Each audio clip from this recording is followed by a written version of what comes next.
My dear students, हम lesson number 11 पढ़ रहे हैं।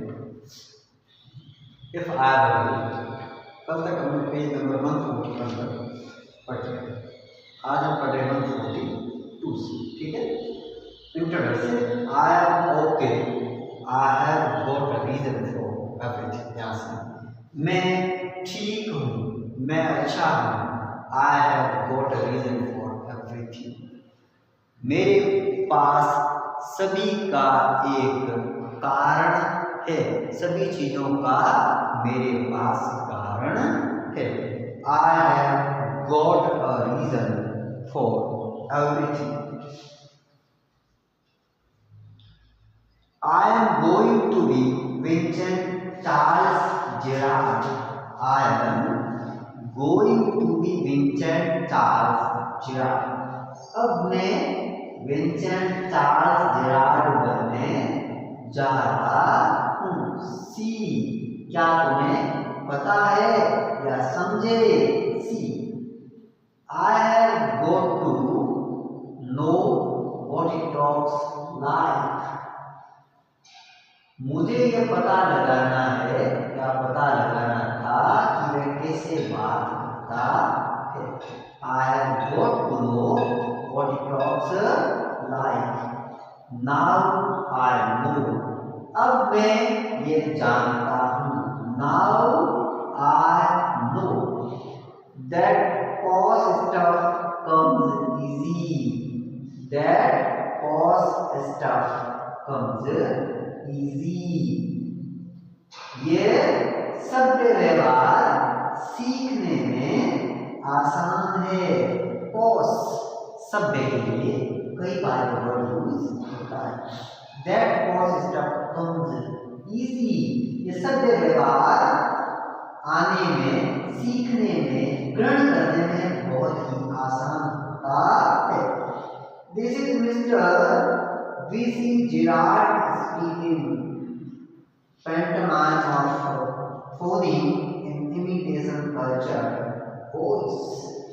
फोन पर बात करने जैसे तरीके को बताता हुआ या उस आवाज को लाते हुए बोलता है, अर्थात एक सभ्य आवाज की नकल करता हुआ कहता है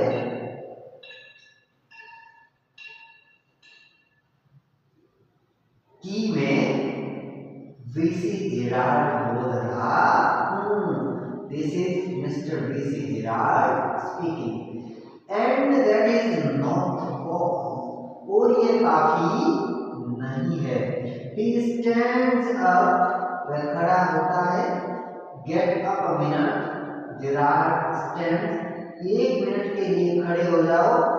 Gerard खड़ा हो जाता है। Now take a look at me. अब मुझे देखो, या 1 मिनट के लिए now take a look at me, थोड़ी देर के लिए या एक नजर मुझे देखो। ऐसा किसने कहा? इंट्रोडक्टर ने कहा।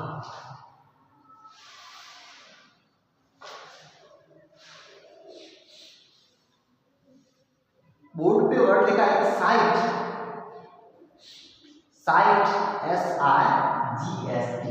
ठीक है, ये साइट सीन का सीन है। ठीक है, दृश्य के लिए यूज होता है। एक स्थान के लिए साइट वर्ड बोला जाता है, लेकिन स्पेलिंग रहती है SIT।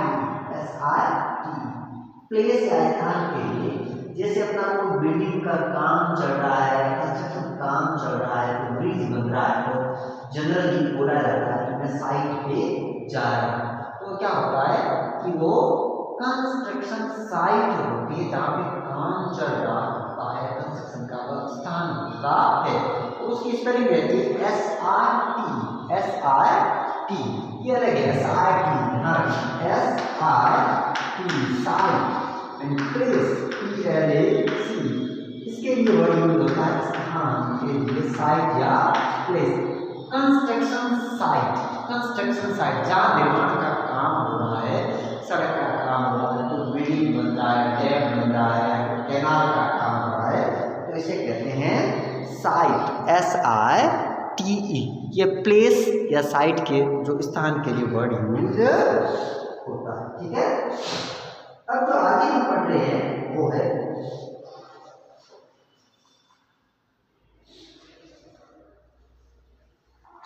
जेराड से। Gerard, you are not particularly decorative. Gerard कहता है तुम दिखने में कोई सजावट वाले या अच्छे नहीं हो।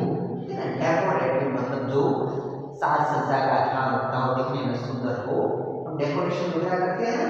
तो you are not particularly decorative, तुम दिखने में कुछ अच्छे नहीं हो। इंट्रोडक्ट, no well that goes for you too. इंट्रोडक्ट कहता है नहीं, खैर ये बात तुम्हारे लिए भी है।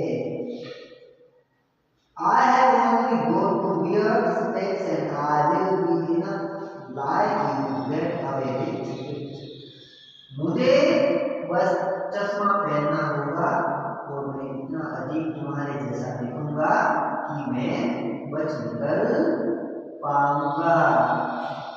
Gerard, what about your clothes? They will let you down if you are not careful. Gerard कहता है तुम्हारे कपड़ों का क्या, यदि तुम सावधान नहीं रहे तो वे तुम्हें शर्मिंदा महसूस करा देंगे, मतलब आपके स्तर को गिरा देंगे, निम्न कर देंगे।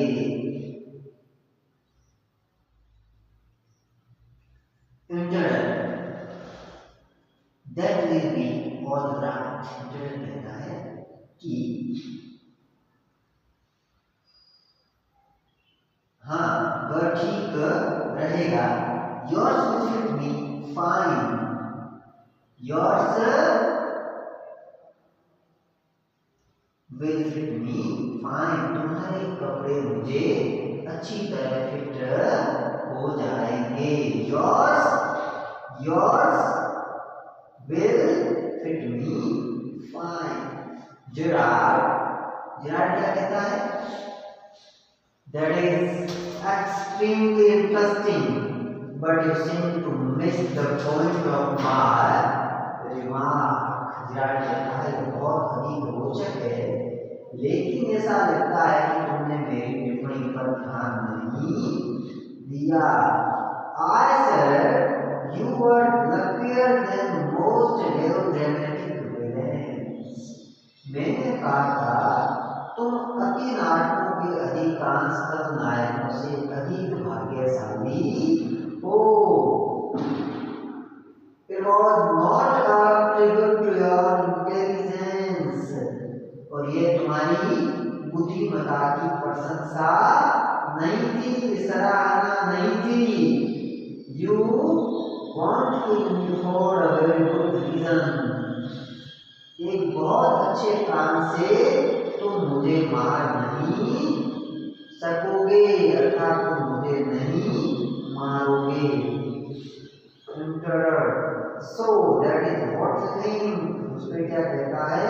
तो तुम ऐसा सोचते हो Gerard, you will let me go and thank God you didn't shoot sooner.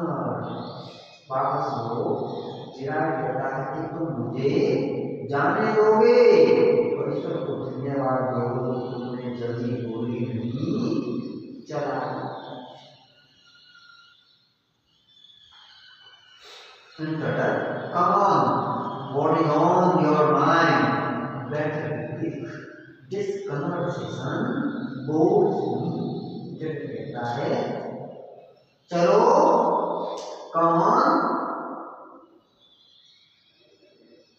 What is on your mind? तुम्हारे दिमाग में क्या है? Better be quick. अच्छा होगा जल्दी बताओ। This conversation bores me. ऐसी वार्तालाप, ऐसी बातचीत मुझे बोर करती है, मुझे उबासी देती है, अच्छी नहीं लगती। Board your idea is to elude the police by killing me and taking on my identity. जिराट कहता है कि तुम्हारा विचार मुझे मारकर और मेरी पहचान अपना कर पुलिस से बच भागने का है।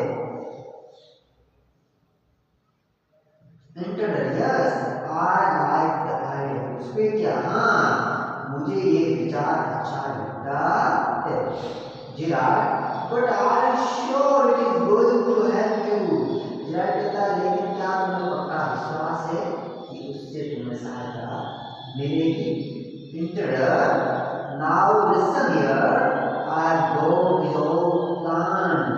अब ये सुनो, मैंने ये सब योजना बनाकर किया है। I did a job in town. मैंने शहर में नौकरी की। Things went wrong and I killed cop. मेरे साथ कुछ गलत हो गया और मैंने एक पुलिस वाले को मार दिया। Since then I have done nothing but dues. तब से मैंने भागने के सिवाय और कुछ नहीं किया है। And this is where Dozing has brought you. जिराट और बचकर भागते भागते तुम यहाँ आ गए हो। इंटरप्ट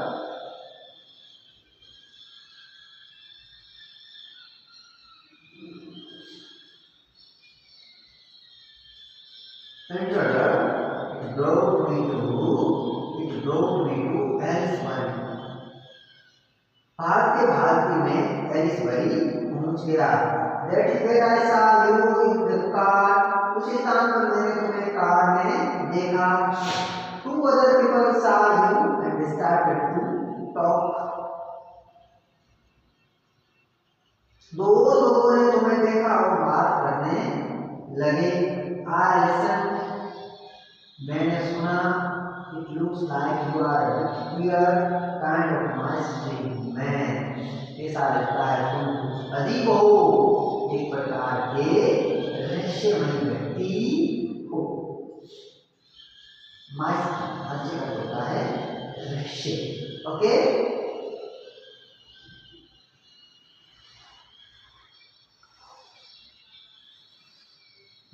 आगे या बोर्ड पे, इन बोर्ड पे मैंने एक वर्ब लिखी है, बहुत इंपॉर्टेंट वर्ब, कई बार एग्जाम में पूछी जाती है। शूट।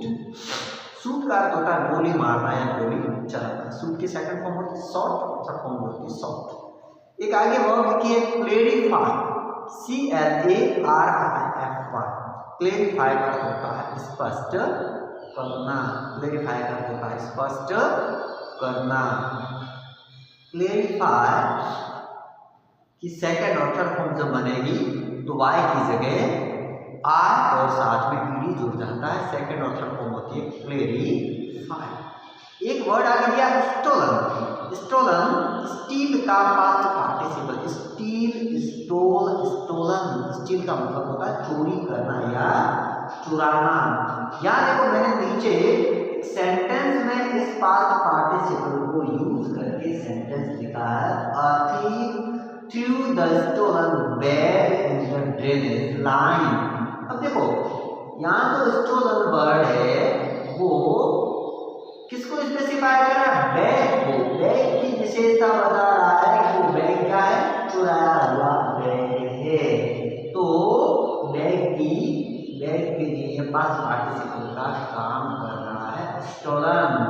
एक चोर ने चुराए हुए थैले को गंदे पानी की नाली में फेंक दिया। फेंका की बात है। थ्रो की जगह कौन है? Throw threw thrown. Throw threw thrown.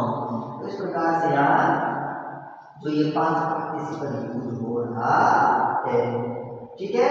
Past participle को हमने पहले भी टॉपिक में पढ़ा है।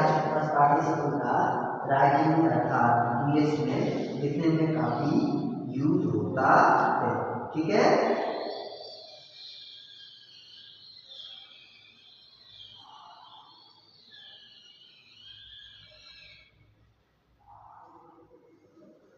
आज हमने पेज नंबर 140 ऊपर पढ़ा है। नेक्स्ट क्लास में हम इसे और आगे से पढ़ेंगे। लेसन अभी मैं उम्मीद करता हूँ कि लगभग 2 क्लास में अपने अगले 2 वीडियोज में ये पूरा हो जाएगा, ताकि इम्पोर्टेंट अंदर वर्ड और आ रहे हैं आप इन्हें अच्छी तरीके से याद करें, समझें, पढ़ें, घर पर समय का सदुपयोग करें और वीडियोज को नियमित रूप से देखते रहे, मेरे साथ बने रहे। Thank you.